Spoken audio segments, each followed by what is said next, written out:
Welcome to Philadelphia for the first Continental Congress.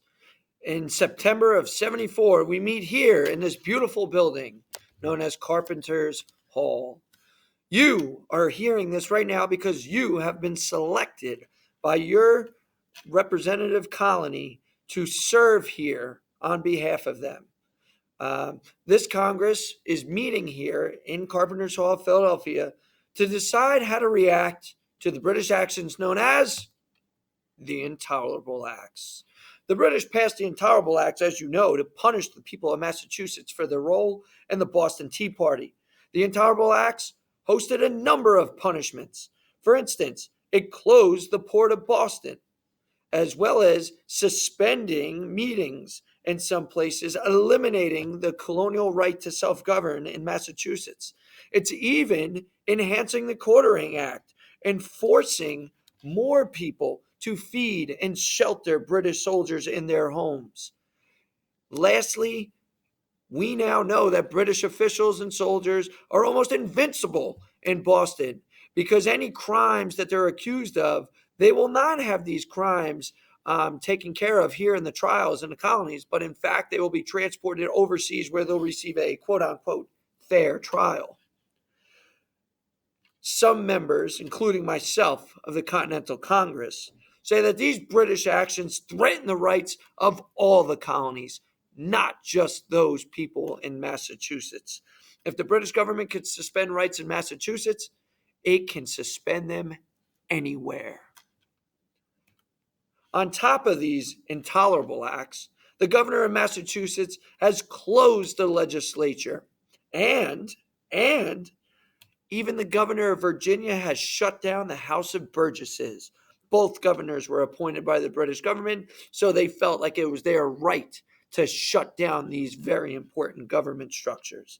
Articles in colonial newspapers are calling for independence from Great Britain at this time.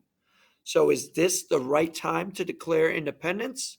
Or is this time to stand pat and stay loyal to this king that has viciously violated our rights?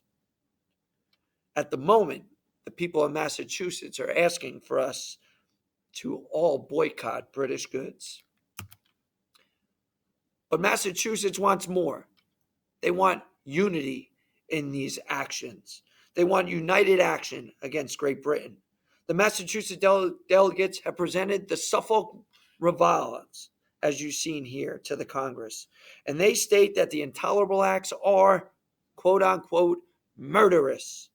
They say that Parliament is part of a wicked administration to enslave all of America, and that the present British government, led by King George III, is tyrannical and unconstitutional. They urge at this moment for a total boycott of Britain until the Intolerable Acts are repealed, and some are even calling the colonies to prepare for war. But now we are presented with decisions, what to do. We have many suggestions on the floor, but which makes the most sense at this time in September of 74? Do we send petitions to Parliament demanding repeal of the Intolerable Acts? Do we tell Parliament that the colonists will no longer pay taxes to Britain, and meanwhile set up community groups known as the Association to make sure that no British colonists continue to pay these taxes?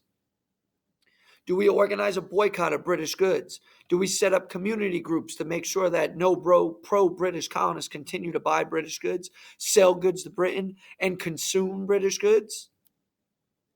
Do we close down the official governments, mainly courts, in the colonies and reopen them under the control of colonial leaders and force local pro-British officials to resign and get rid of all these loyalists? Do we organize an army to fight the most powerful country in the world? Or is it time that we declare independence from Great Britain and cut our ties, our political ties from Great Britain?